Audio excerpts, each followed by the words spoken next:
के दिलावा के टुकड़ा हजार के पगली गल ससुरा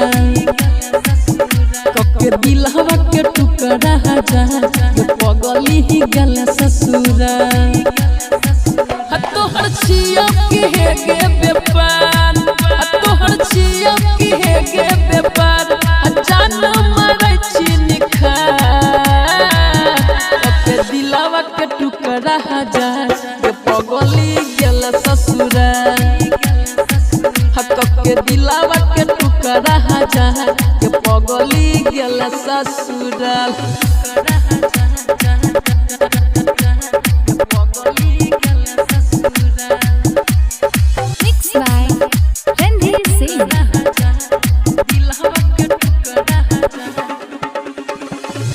बाबू सोना कही केला गलहिया दतिया जाल में फसाई के हमर मर देलही मतिया बाबू सोना कही केला गलहिया दतिया जाल में फसाई के हमर मर देलही मतिया लब भेजा में गोली के मार लब भेजा में गोली के मार बदल ललही विचार के दिलावा के टुकड़ा हजार के पगली गल ससुरा के दिलावा के टुकड़ा हजार के पगली गल ससुरा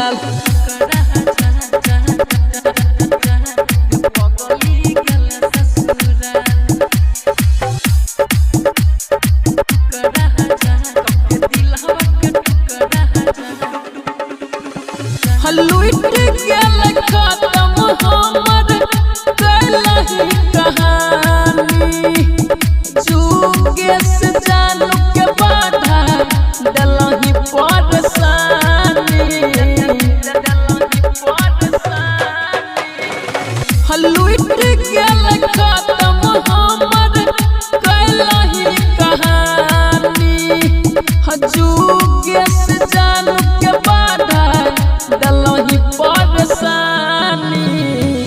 खस बनल कोन गसार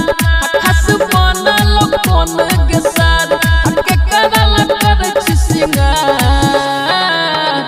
के दिलवा के टुकड़ा हजार के पगली गल ससुरा के दिलवा के टुकड़ा हजार के पगली गल ससुरा। जय बाबा विशु रिकॉर्डिंग स्टूडियो चक्कर मनिया बेलदौर।